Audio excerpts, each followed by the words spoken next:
Shalom à tous, frères et sœurs. Aujourd'hui, on va expliquer la parabole de notre Seigneur Jésus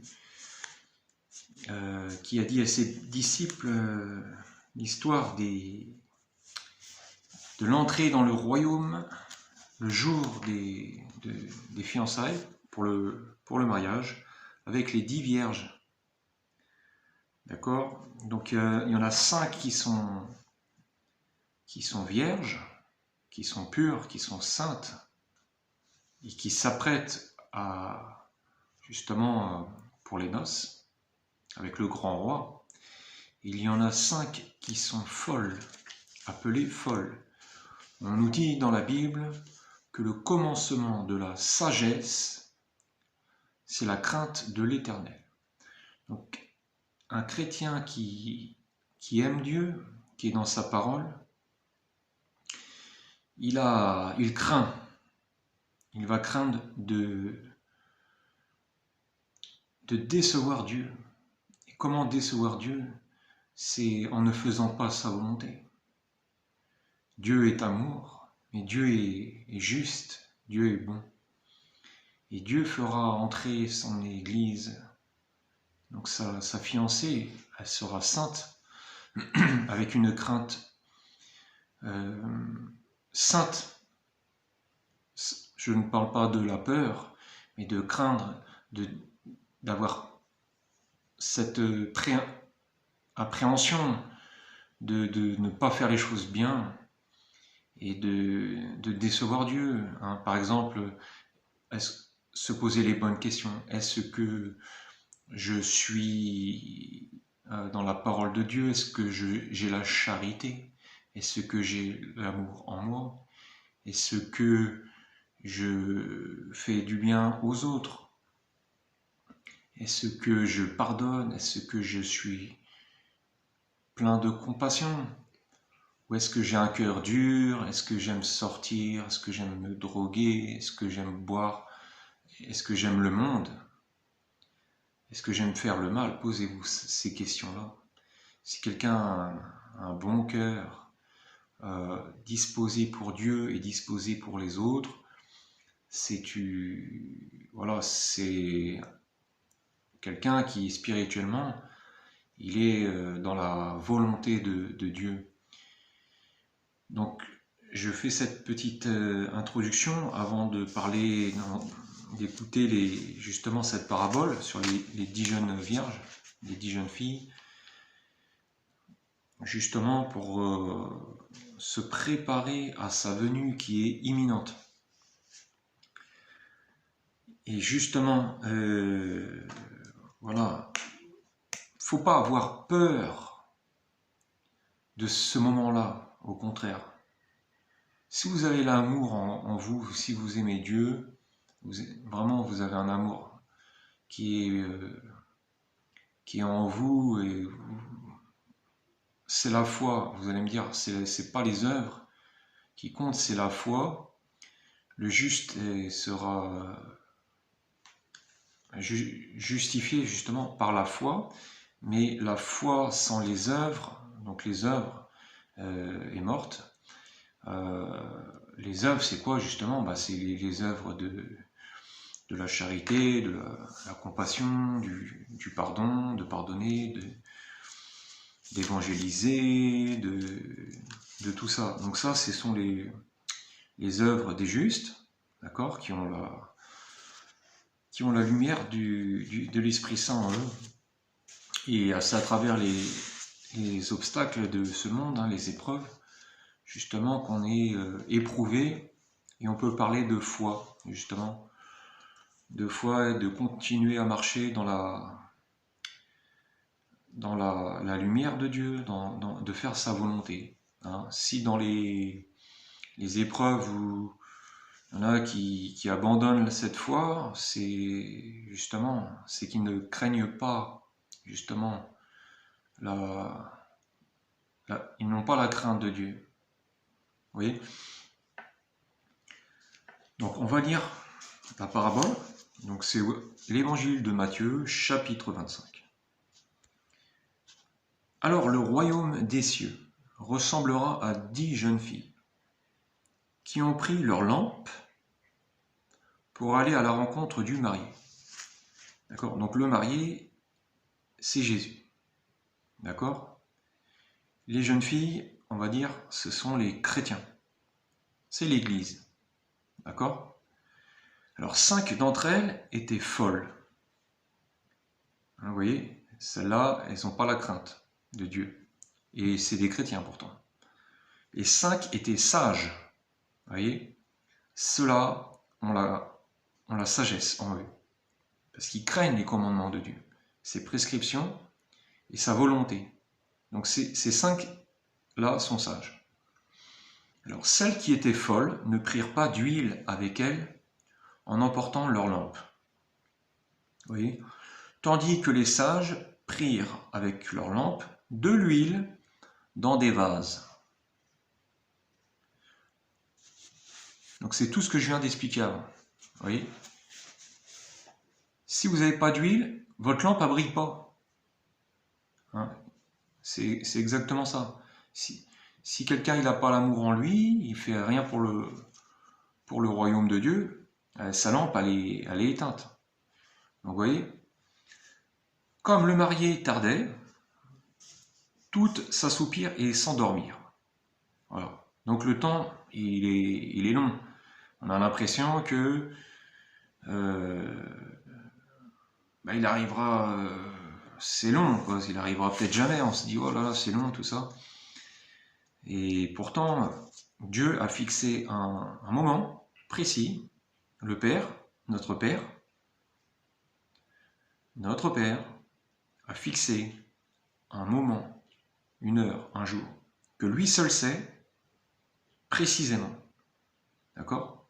Mais justement, parce qu'on a l'impression que le retour de Jésus, le marié, il tarde.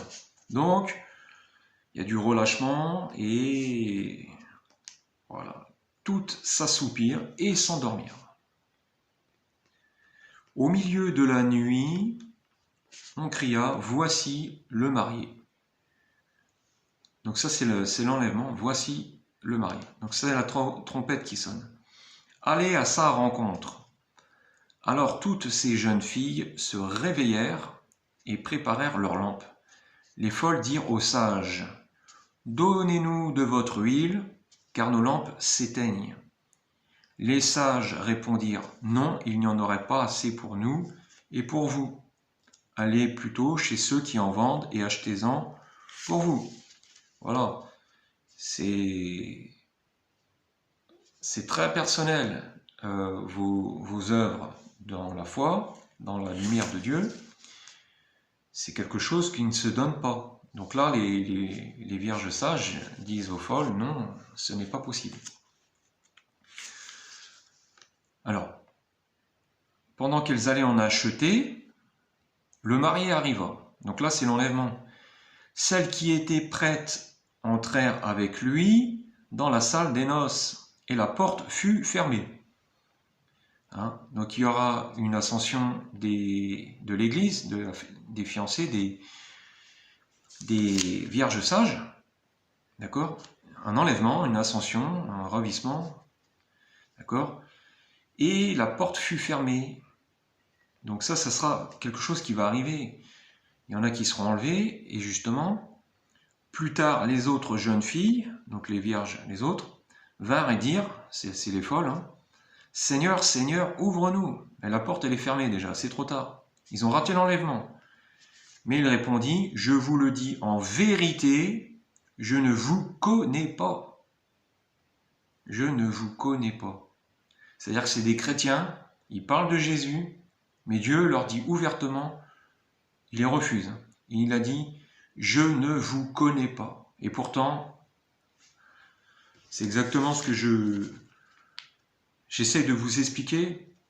Beaucoup vont à l'église, dans des sectes, ils suivent des pasteurs, des loups, des églises, des faux évangiles de prospérité. Alors ils marchent du tonnerre sur les réseaux sociaux, etc. Grandes conférences de presse, des miracles à gogo, des voilà, et ça remplit les Zéniths, ça remplit Bercy, ça remplit des grandes salles, c'est milliardaire. Ils ont des villas en Afrique, ils ont des villas en Amérique, etc. Et voilà, ils entraînent beaucoup de monde. Mais Dieu, il va leur dire, c'est pas possible. La porte est fermée, le marié dit, je ne vous connais pas. Donc faites bien attention, ayez la crainte de l'Éternel, ayez crainte de ses commandements. Vous pouvez aller voir dans les 10 commandements de Dieu. D'accord? Et Dieu nous dit, ayez l'amour. Sans amour, vous n'avez rien. Vous n'avez rien sans amour. Rien. C'est mort. Alors, je poursuis. Verset 13. Restez donc vigilants, puisque vous ne savez ni le jour, ni l'heure, où le Fils de l'homme viendra. Donc on ne sait pas le jour et l'heure. Forcément, nous voyons les signes, nous savons que c'est imminent. Hein, donc là, ça sera sur d'autres vidéos, mais là, c'est pas la question. Donc, peu importe, si vous pensez que c'est pas tout de suite, ce n'est pas grave. Si vous savez que c'est très bientôt, c'est que vous êtes éveillé et richement béni. Voilà, donc beaucoup diront, voilà, Seigneur, Seigneur, ouvre-nous. Nous avons prophétisé en ton nom, nous avons fait des miracles en ton nom. Et Dieu, il dira, mais je ne vous connais pas. Éloignez-vous de moi, vous qui commettez l'iniquité. Donc c'est très sérieux, on parle de l'enlèvement. Nous y sommes quasiment. Hein, pour ce qui est le jour et l'heure, seul le Père le sait.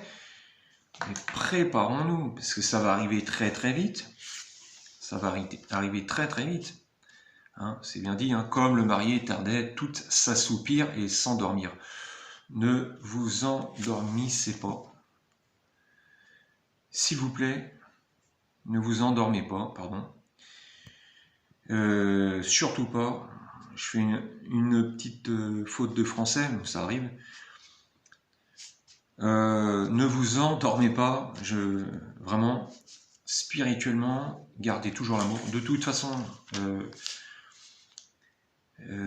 quelqu'un qui a l'amour en lui, pour Dieu, pour les autres, hein, il n'a pas à craindre.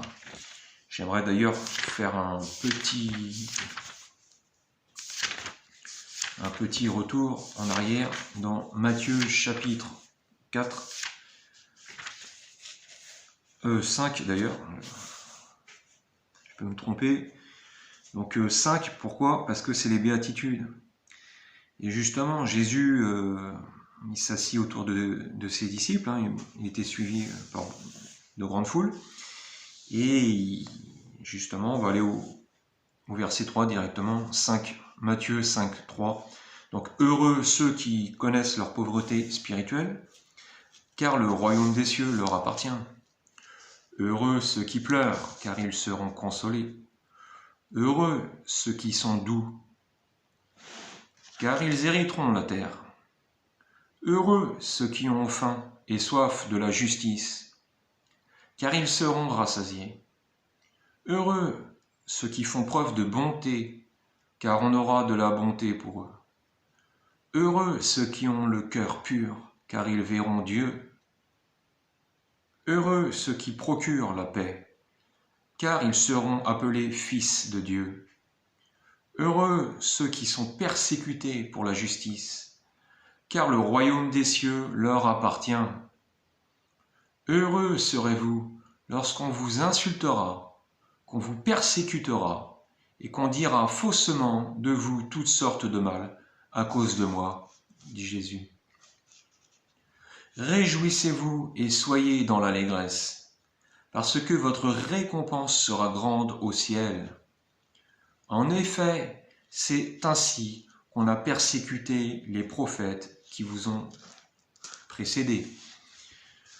Vous voyez, donc si vous souffrez dans ce monde pour l'amour de Jésus-Christ, à cause de votre foi, Vous voyez là les grands prophètes modernes qui vivent dans l'abondance, dans le luxe, je vais même dire, qui enseignent la réussite sociale, la réussite financière, tout ça. Ils se plantent complètement. Ils le font avec un cœur de pierre qu'ils ont. Ils savent très bien ce qu'ils font. Mais ils ont pacté avec l'ennemi. On ne peut pas servir 2 maîtres à la fois. On ne peut pas servir le mal et le bien en même temps. On ne peut pas servir Dieu et l'argent en même temps. Ce n'est pas possible.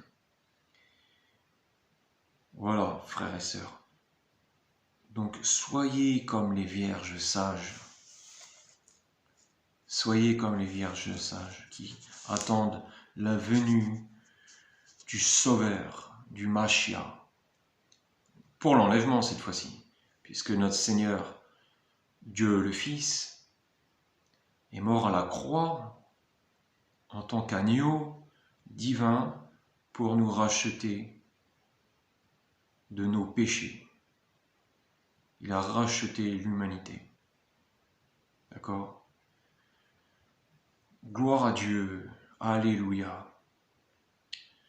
Dieu vous bénisse, frères et sœurs. Que vous soyez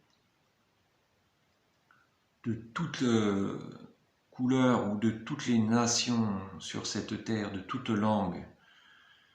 Dieu vous aime. Dieu vous connaît. Dieu aime ses enfants. Même si vous ne le connaissez pas ou parce que vous pensez que vous n'êtes pas digne de lui, alors ce n'est pas vrai.